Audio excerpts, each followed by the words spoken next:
Artıq bir çox ölkələrin yollarında süni intellekt tərəfindən idarə olunan avtomobilləri görmək mümkündür. ABŞ, Yaponiya, Çin, Koreya və Almaniya kimi ölkələr bu sahədə liderdir. Onlar sürücüsüz nəqliyyat vasitələrinin həm texniki təhlükəsizliyi, həm də hüquqi çərçivəsini formalaşdıraraq süni intellektə əsaslanan idarəetmənin tətbiqinə başlayıblar. Azərbaycanda da bu sahəyə maraq var, lakin qanunverici cəhətdən tam tənzimlənməyib. Nəqliyyat eksperti İlməddin Muradlı deyir ki, bu sahədə irəliləyiş üçün qanunverici bazasının formalaşdırılması mütləqdir. Əks halda yeni texnologiyalar əhəmiyyətsiz olacaq. Məsəl üçün, deyək ki, əl tormozlarından istifadə ilə bağlı.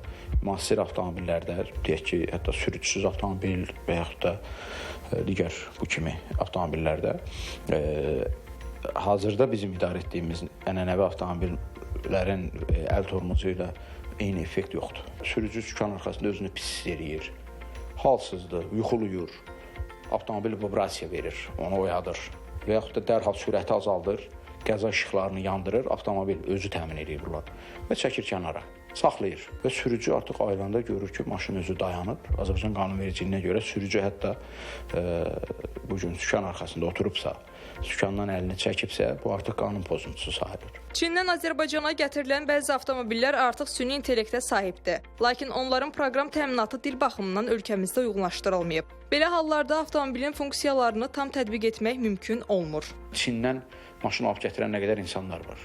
Hələ də beynini dəyişə bilmirlər, dilini dəyişə bilmirlər. Bugün dəyişirlər, 100 kilometr yol sürür, məsələn, getdi hansısa bir rayona ya bir qəsəbəyə. Maşını saxlayır, söndürdü, getdi, yemək yedi, qayıdır, gəlir, mühərrik işə salan kimi baxır ki, yenə Çin dili çıxır. Bir də servisə getməlidir ki, bunu bir də dəyiş. Süni intellekt nəqliyyatın gələcəyi hesab olunur. Lakin bu texnologiyanın Azərbaycanda tam tətbiqi üçün həm qanuni, həm texniki, həm də ictimai düşüncə baxımından ciddi hazırlıq tələb olunur. Ruhiyyə Balakişiyeva, İlkin Məmmədov.